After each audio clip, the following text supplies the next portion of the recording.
जादुई खोज, एक शाही साहसिक यात्रा। सुनहरी घाटियों और हरे भरे जंगलों से घिरे राज्य विहारपुर पर राजा राजवीर और रानी संध्या का न्यायपूर्ण शासन था। उनकी पुत्री राजकुमारी अनन्या अपनी बुद्धिमानी और साहस के लिए प्रसिद्ध थी। महल के बाहर की दुनिया और रोमांच की कहानियां उसे हमेशा आकर्षित करती थीं। दूसरी ओर पड़ोसी राज्य सुरजनगढ़ में राजा प्रताप सिंह के पुत्र राजकुमार अर्जुन का शौर्य और दयालु स्वभाव पूरे साम्राज्य में चर्चित था। अर्जुन को नई जगहों की खोज और चुनौतियों का सामना करने का शौक था। राजसी उत्सव और रहस्य का आगमन। राजकुमारी अनन्या के जन्मदिन के अवसर पर विहारपुर में एक विशाल उत्सव का आयोजन किया गया। दूर दूर से राजकुमार और राजकुमारियां आए, जिनमें राजकुमार अर्जुन भी शामिल थे। जब अनन्या और अर्जुन मिले तो उनकी दोस्ती तुरंत गहरी हो गई। दोनों को रोमांच और चुनौतियां पसंद थीं और वे अपनी कहानियों में खो गए। उसी रात उत्सव में एक बूढ़ा संदेशवाहक आया। उसके हाथ में एक पुराना रहस्यमयी नक्शा था।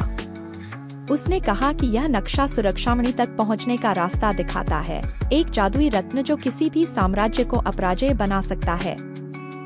लेकिन उसने आगाह किया, यह यात्रा खतरनाक है।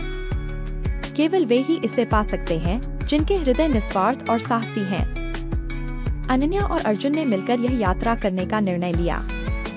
अनन्या अपने सफेद घोड़े चांदनी पर सवार हुई, जबकि अर्जुन अपने तेज काले घोड़े अंधेरा पर। पहली चुनौती, फुसफुसाते जंगल। नक्शे का अनुसरण करते हुए वे फुसफुसाते जंगल पहुँचे। यहाँ के पेड़ बोलते थे और राहगीरों को पहेलियां देकर परखते थे। पेड़ों ने पूछा, मैं बिना पंख के उड़ता हूँ, बिना जीभ के बात करता हूँ, मैं कौन हूँ? अनन्या ने मुस्कुराते हुए उत्तर दिया, हवा। पेड़ खुशी से झूम उठे और रास्ता खोल दिया। दूसरी चुनौती, प्रतिबिंब नदी। इसके बाद वे प्रतिबिंब नदी पहुँचे, जहाँ जलात्मा ने उनकी परीक्षा ली। उसने कहा, इस नदी को पार करने के लिए अपने सबसे बड़े डर का सामना करना होगा। अर्जुन ने स्वीकार किया, मुझे अपने लोगों को असफल करने का डर है। अनन्या ने कहा, मुझे अपने प्रियजनों को खोने का डर है।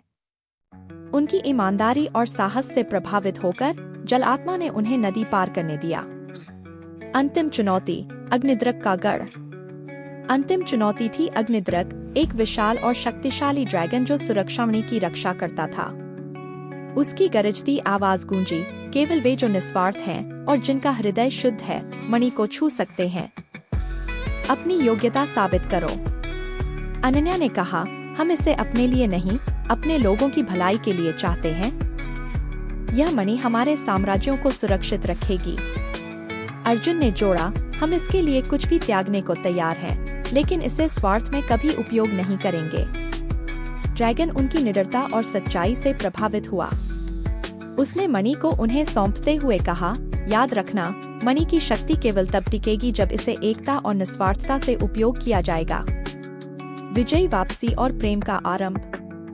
अनन्या और अर्जुन ने सुरक्षामणि को अपने साम्राज्यों में वापस लाया। उनकी बहादुरी की कहानियां दूर दूर तक फैल गईं। इस यात्रा ने दोनों के बीच प्रेम का बीज भी बो दिया। राजा राजवीर और रानी संध्या ने उनके प्रेम को स्वीकार किया और दोनों के विवाह का आशीर्वाद दिया। अनन्या और अर्जुन ने वचन दिया कि वे अपने साम्राज्यों की रक्षा के लिए सुरक्षामणि का उपयोग करेंगे और इसे कभी स्वार्थी हाथों में नहीं जाने देंगे। इस प्रकार उनकी कहानी साहस, प्रेम और एकता का प्रतीक बन गई, जो आने वाली पीढ़ियों के लिए प्रेरणा बनकर जीवित रही। दोस्तों, वीडियो अच्छी लगी हो तो लाइक करो, सब्सक्राइब करो और बेल नोटिफिकेशन का बटन दबाओ।